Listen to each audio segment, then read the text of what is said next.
धर्म, अर्थ, काम और मोक्ष। धर्म को पहले रखा, मोक्ष को लास्ट में रखा। अब हमारे बीच में बच गए दो, अर्थ और काम। इनको दोनों को उपयोग करते समय हमें पूरा का पूरा ध्यान रखना है। अगर ध्यान नहीं रखा और ज़रूरत से ज़्यादा हमने अर्थ की व्यवस्था बना ली, अर्थ संचय कर लिया, अर्थ संग्रह कर लिया, वो अर्थ मतलब धन संपत्ति, पैसा कौड़ी, ये अर्थ का अर्थ होता है। तो हम सुख और शांति से नहीं रहेंगे। अर्थ जहाँ जहाँ पर भी अति होगा वहाँ उसकी नींद खराब हो जाती है। अर्थ जिसके पास होता है उसके शरीर में अनेक प्रकार के रोग उत्पन्न हो जाते हैं। हमने देखा है जिसके पास करोड़ों की संपत्ति है, बीमार हो गए, कोई महारोग लग गया, तो डॉक्टर के पास गए तो डॉक्टर ये कहता है कि आपको खाना कुछ भी पचता नहीं है, आपको कुछ भी नहीं खाना है। मूंग की दाल को उबाल लो, उसको छान लो और मूंग की दाल का पानी सिर्फ आपको पीना है। एक ही व्यक्ति करोड़ों की संपत्ति जिसके पास है वो सिर्फ मूंग की दाल का पानी पी रहा है। करोड़ों की संपत्ति इकट्ठी करने का क्या मतलब पड़ा? न खाने में आया न भोगने में आया। और संपत्ति जो है हमेशा इंसान की बुद्धि खराब कर देती है, और जिसकी बुद्धि भ्रष्ट हुई उसका धर्म कर्म सब चला जाता है, दुर्जन बन जाता है और वो सही रूप से पृथ्वी पर नहीं चलता। मनुष्य रूपेण मृगा चरंती, मनुष्य के रूप में पशु बन करके चलता है।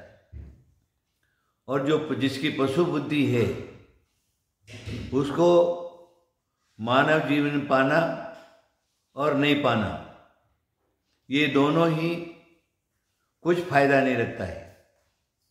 मानव जीवन का पाना, स्वास्थ्य लाभ एक बहुत बड़ी चीज है। अगर हमने अर्थ का उपयोग सही से नहीं किया, हमारे भोगने में भी नहीं आया, तो वो अर्थ जो है नियम से नरकादि गति, तिनिचादि की गति को प्राप्त करा देता है।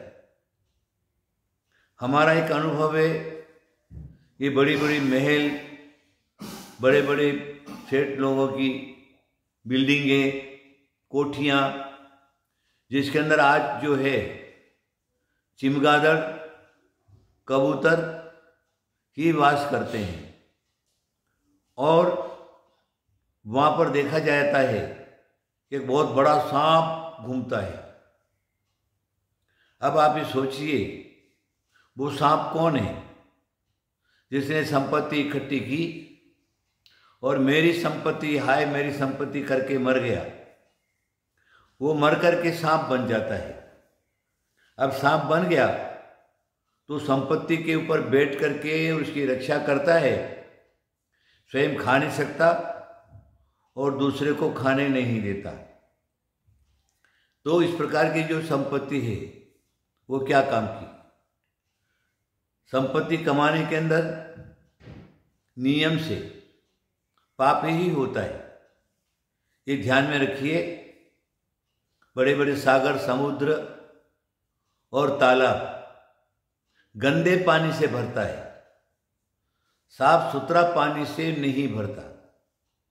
साफ सुथरा पानी में थोड़ा सा पानी बहेगा, उससे जो है समुद्र और तालाब नहीं भरते।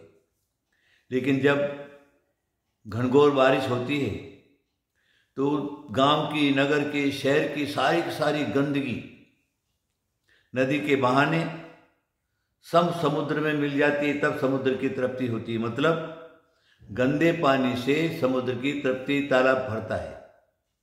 इसी प्रकार धन संपत्ति है, उसको कमाने के अंदर बिना पाप बुद्धि किए धन संपत्ति नहीं होती।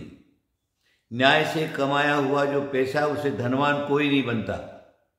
इसलिए जो पैसे वाले हैं वो पहले अपनी बुद्धि खराब करते, पाप बुद्धि करते, अन्याय अनीति करते, इनकम टैक्स की चोरी करते, इस प्रकार गरीबों का खून चूसते, ब्याज के अंदर इसके अंदर इस प्रकार का करके और पैसा इकट्ठा करते।